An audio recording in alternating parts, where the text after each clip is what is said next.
So I was going to tell you about my coffee ritual, my new coffee ritual. It is delightful. Okay. Yes. And you're going to be jealous and other people are going to be jealous. Are you going to tell me the coffee ritual?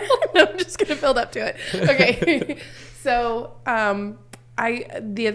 several weeks ago, I got a cinnamon dolce latte at Starbucks, and I was like, this is delightful. Mm-hmm. So when I went to the grocery store the next time, I got the creamer, the cinnamon dolce creamer, and I got whipped cream, but it's like fancy barista whipped cream. I can't really tell the difference, but it is a different bottle, so clearly it's superior. Yeah. And of course. So now I wake up probably an hour to an hour and a half before everybody else wakes up in the morning, let the dogs out and blah, blah, blah. And then I stick my... Sorry, I just remembered the princess opening to your day from last week. Call That's back. correct. Well, and I do. Yeah. I wake up the house and then I put my blanket that's on the couch. I stick it in the dryer. This is it's way more detailed than I was ready for. I told you I'm so into this stuff. Okay. You weren't ready. I knew you weren't. Yeah. I stick my blanket that is on the couch into the dryer to warm it up. Okay. And then I make a double espresso in my little coffee machine, and I heat up some water. Okay. So that I make a Americano. Okay. And then I add the creamer and the whipped cream, and I shake cinnamon on top. Right. So I have I have a specific mug I use. I feel like you described like the coziest little That's correct. thing ever. Yes. And then I take my warm blanket and my cinnamon dolce like Americano, and I go sit in my happy little chair and I just snuggle up, and that's it. You just need like a little like a fire and a dog curled up next to you to complete that whole thing. Sir, I have 2 dogs. I mean, one won't cuddle you because he's ancient and he wants to be left alone. I do have like a little like electric fireplace, but it's in the wrong room. It's in the other room, and so I don't sit in there in the morning because it's not a recliner. Yeah, because it's a reclining. That sounds situation. Delightful. It is. It's the best. I would just stay there all day. Yeah, well, I can't because then the toddler wakes up. But like, it's the best, and it makes me a nicer person throughout the day. If I wake up and immediately have to start doing all of the things, I'm less nice. Yeah. That sounds nice. Yeah. That's so delightful. It's my like little built-in self. It's not super Jesus-y. Nope. That's not really the point. So I'm not going to pretend that it is. It's just like to be quiet for a minute and by myself for a minute, and also to do something nice for myself. That's delightful. Because I deserve a delightful warm blanket and a coffee. Do you know what we're talking about today in our podcast? Yes. Oh, okay. Don't I? That was on purpose, right? Is it not supposed to be? No.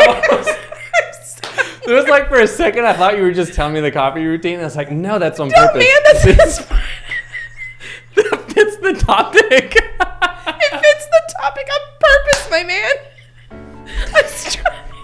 I was trying. That's so good. What a perfect segue. Yeah. Give me like a little credit. Oh, you thought I was just talking about. That was really well done. Thank you.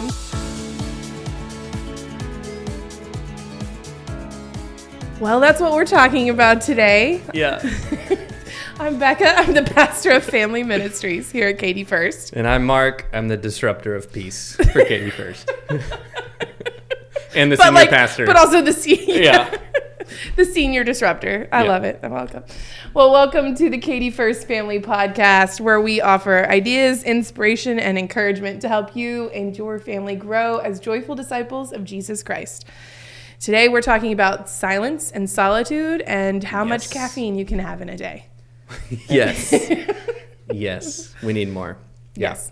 So this is kind of like piggybacks off where we were last week. Yep. Kind of leading into the series, like slow down. And so silence and solitude sort of just feel like the natural, like obvious way to slow down, which is true, but it's worth like specifically naming this. And in part because Jesus did this so often.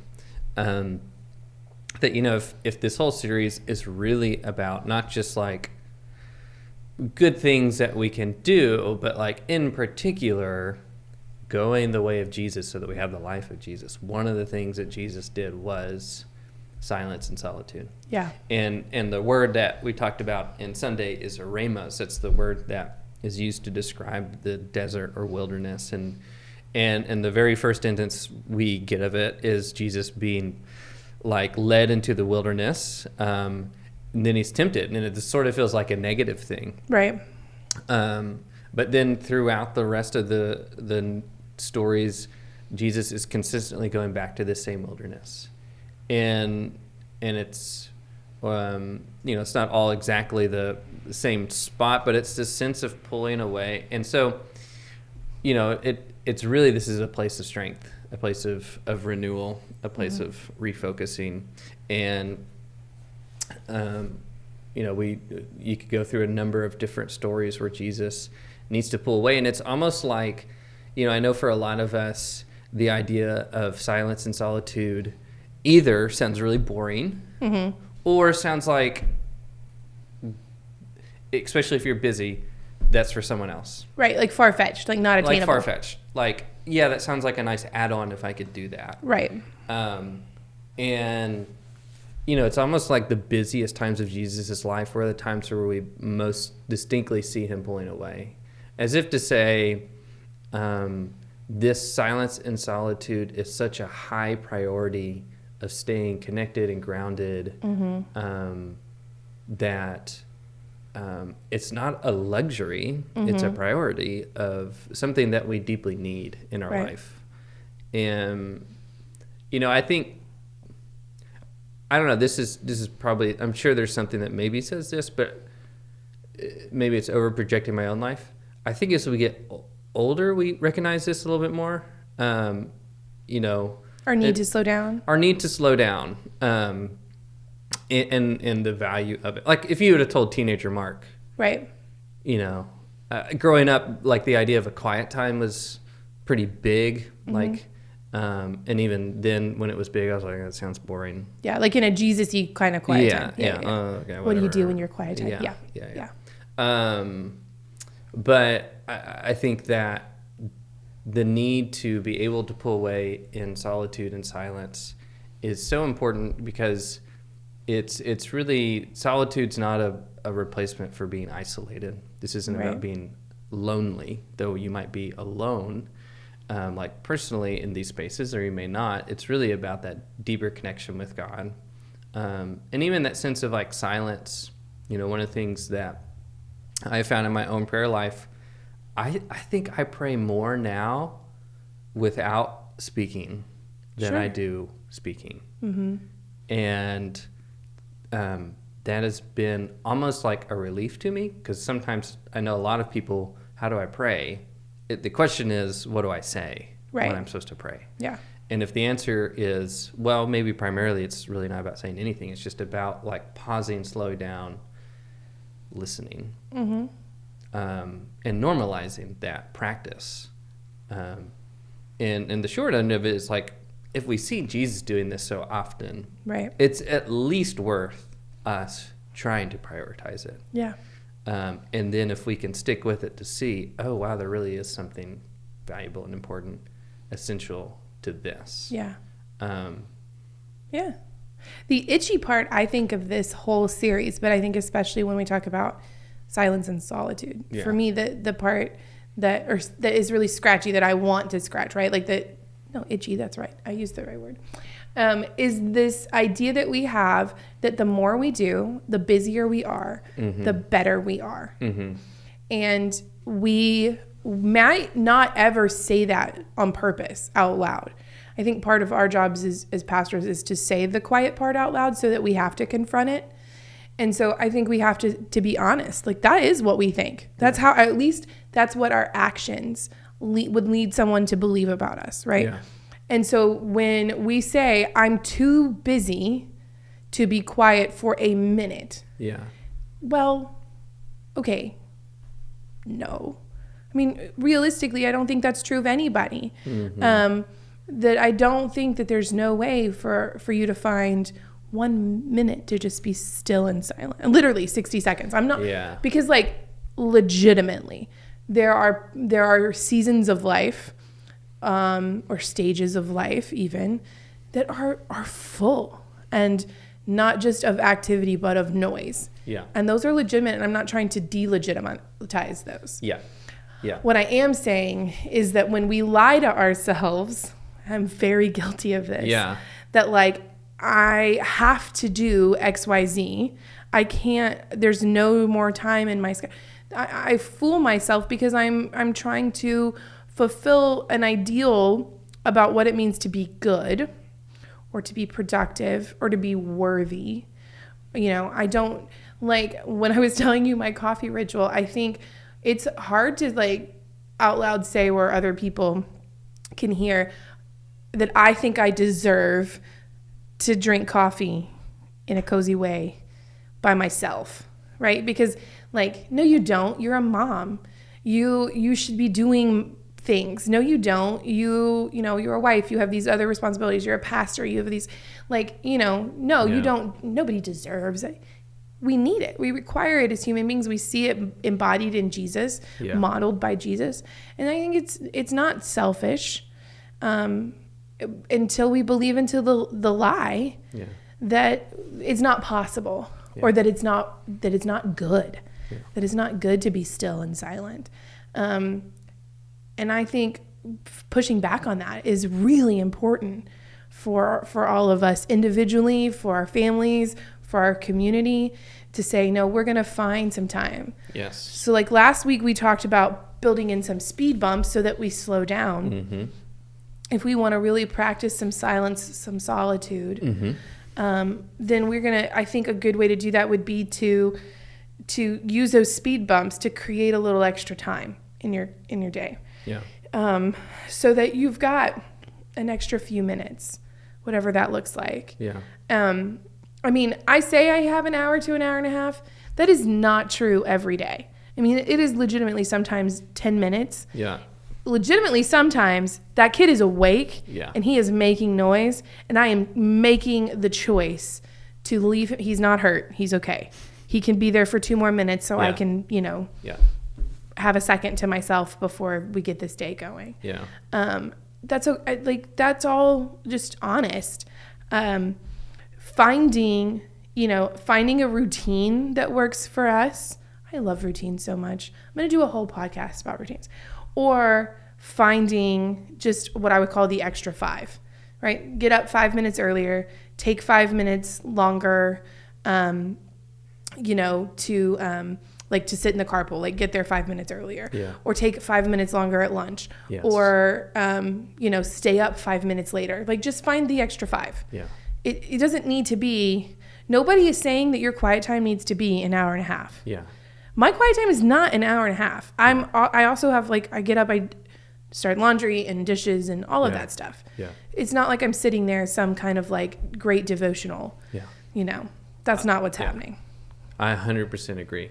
In fact, probably, I said a lot of my prayer life is lot less talking, but it's also just like 5 minutes of silence. It's not like 30 minutes. No. And sometimes it's only 2. Yeah.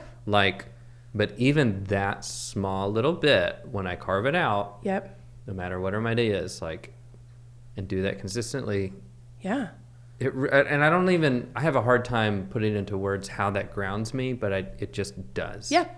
Or just like not having anything on the radio in the car. Yeah. I mean, you're still thinking about driving. You should focus on that. Mm-hmm. But to not have the extra noise, to not constantly feel the need to be entertained by music or books or podcast or even just the chatter of people around you. Yeah. Yeah. And it's funny. I think one of my other quiet times that I have all the time now is when I rock Miley to sleep. Yeah, that's a good one. And I think having had done this practice of stillness and quiet many years before that, it made me more present in those moments that I probably wouldn't have been usually. I probably would have waited till she was asleep enough and got on my phone and done something. But now I sort of relish that quiet, just rocking Yeah. time. And like, I wouldn't trade that for anything. Of course not. I think, that is what we discover when we slow down, when we do less, when we find some silence, is we find that we actually do connect to people. Yeah. That we connect to ourselves, we connect to others, we connect to God, all of that, right? All of these things that we're called to, that Jesus actually says are the most important things. Right. And it turns out that the reason Jesus does silence and solitude is because it allows him to do what he primarily wants to do. Yes. And we need that. Yeah.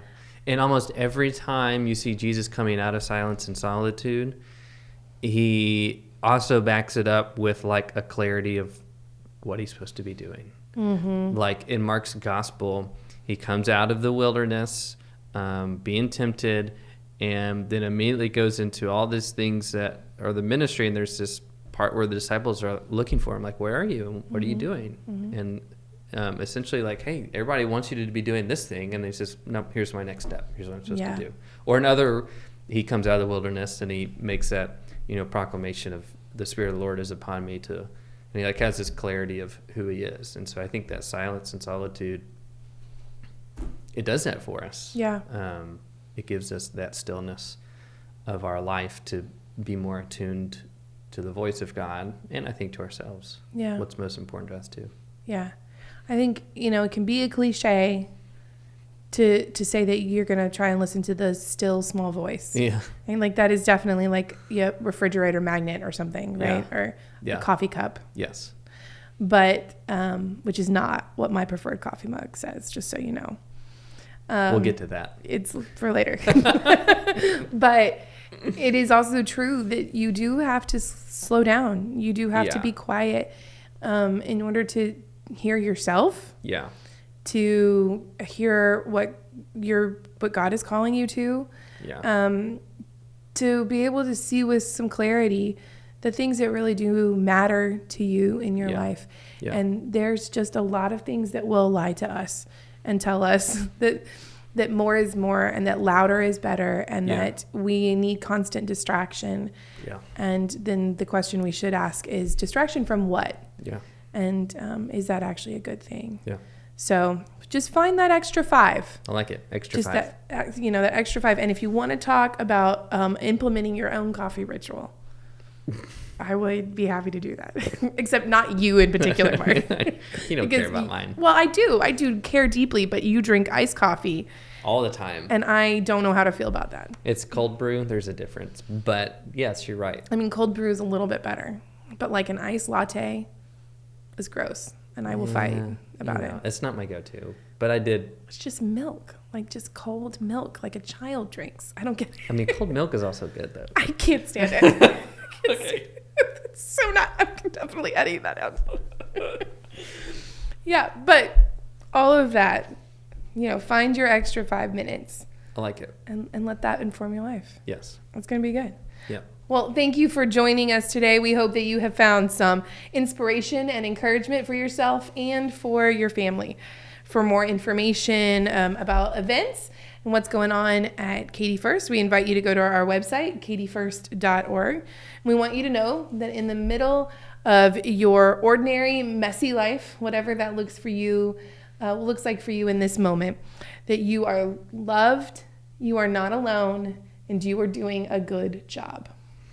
And I just want to remind folks, week in and week out, we're trying to make these practical so you can do this at home with your family. But if you want to spend a little bit more time, we have a study on this sermon series coming up in February, along with 3 other studies during the season of Lent. So it may be great to check that out and be able to either practice these at a little deeper, slower pace, or maybe some other studies that might interest you. So absolutely, we'd love to have you join us on Sunday next week. Next Sunday we're talking about chewing on the Scripture, which is like a distinctly sort of like John Wesley way of talking about how we read the Bible. But I'm excited about it. Reading it slowly, how to digest it slowly, and I'm looking forward to that too. So it's gonna be good. Okay.